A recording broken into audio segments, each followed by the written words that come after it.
بسم اللہ الرحمن الرحیم۔ سیرت النبی کی چھٹی کلاس کے ساتھ ہم حاضر ہیں۔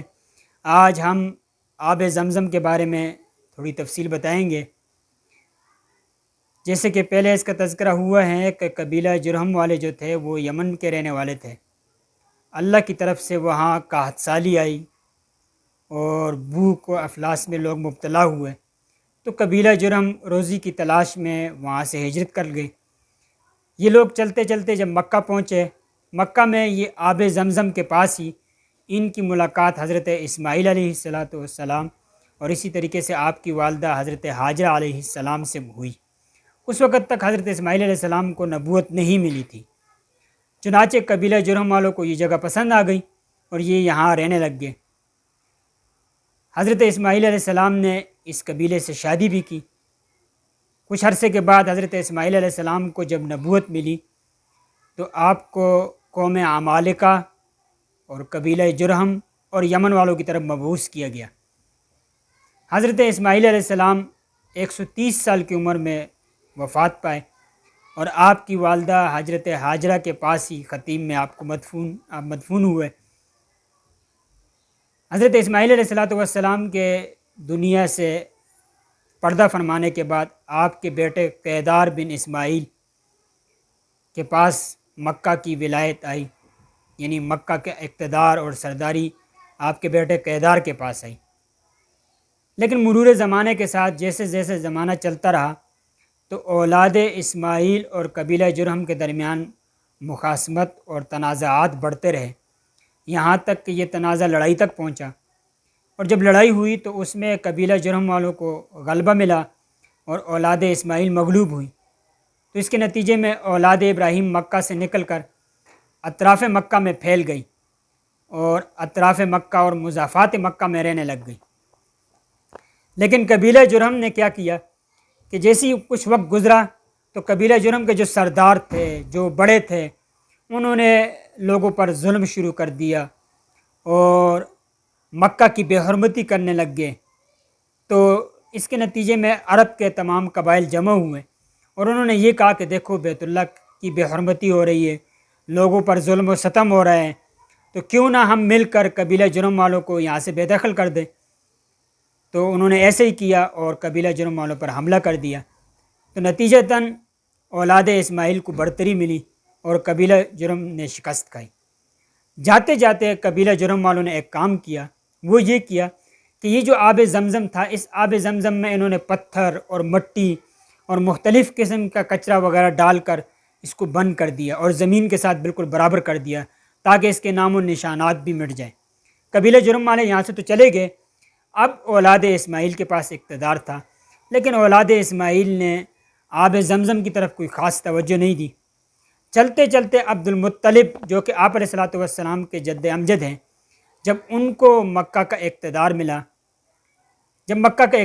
تو عبد المطلب خود بیان کرتے ہیں کہ میں ایک دفعہ خطیم میں سو رہا تھا، میں نے خواب دیکھا، خواب میں ایک بندہ آیا اور اس نے کہا اغفر برہ کو کھودو۔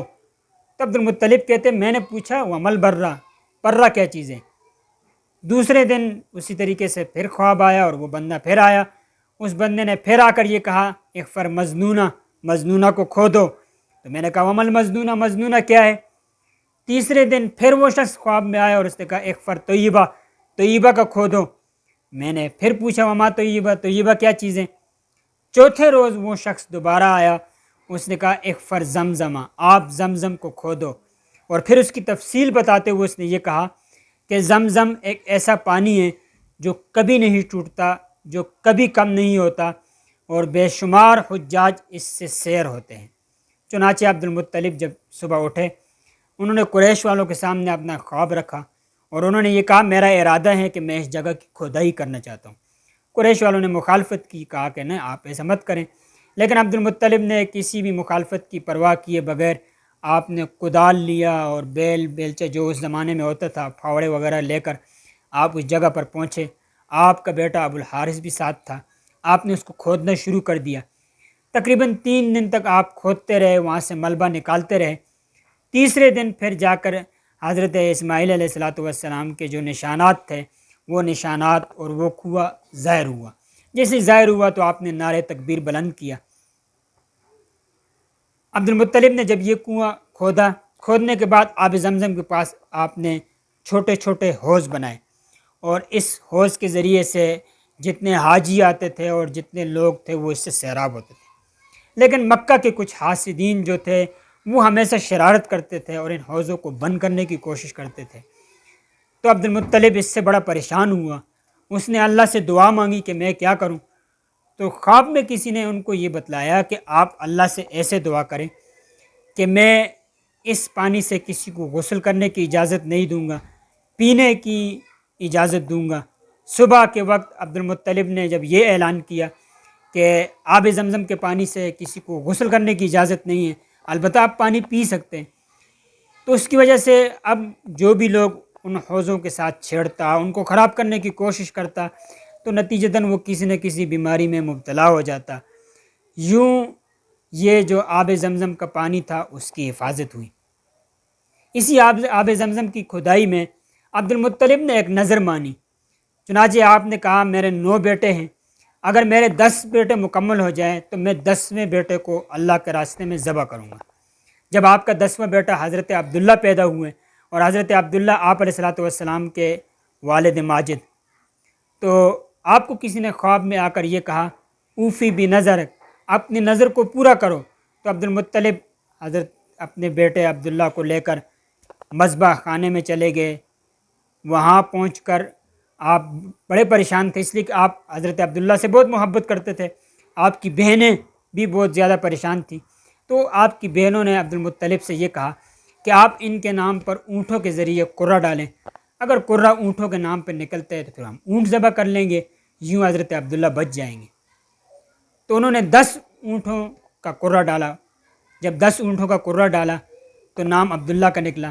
کرتے کرتے قرہ ڈالتے گئے اور 10 اونٹ زیادہ کرتے گئے۔ جب 100 اونٹوں کے مقابلے میں قرہ ڈالا تو قرہ اونٹوں کے نام نکلا۔ اس طریقے سے حضرت عبداللہ بچ گئے۔ حضرت ابن عباس رضی اللہ تعالیٰ عنہ فرماتے ہیں کہ پہلے عرب میں ایک بندے کی قتل کی دیت 10 اونٹ ہوا کرتی تھی، لیکن عبد المطلب نے یہ سنت جاری کی کہ ایک بندے کی قتل کی دیت 100 اونٹ ہوگی، اور نبی اکرم صلی اللہ علیہ وسلم نے بھی اس کو برقرار رکھا۔ حضرت امیر معاویہ رضی اللہ تعالیٰ عنہ نے ایک دفعہ ایک مجلس میں بیٹھے ہوئے تھے، آپ علیہ السلام بھی تھے، تو ایک اعرابی آیا اور اس نے آپ علیہ السلام کو ابن الذبیحین کے نام سے پکارا۔ تو حضرت امیر معاویہ رضی اللہ تعالیٰ عنہ نے اس کی وجہ بتائی کہ آپ علیہ السلام کو ابن الذبیحین اس لیے کہتے ہیں کہ ایک تو آپ کے والد حضرت عبداللہ کو ذبح کرنے کے لیے لے کر گئے تھے لیکن بچ گئے، اور ایک آپ کے آبا و اجداد میں آپ کے دادا حضرت اسماعیل علیہ السلام کو بھی ذبح کرنے کے لیے لے کر گئے تھے، حضرت ابراہیم علیہ السلام، لیکن اللہ رب العزت نے ان کو بھی بچایا اور ان کی قربانی کو قبول کیا، اس لیے آپ علیہ السلام کو ابن الذبیحین بھی کہتے ہیں۔ ملتے ہیں نیکسٹ ویڈیو کے ساتھ انشاءاللہ العزیز۔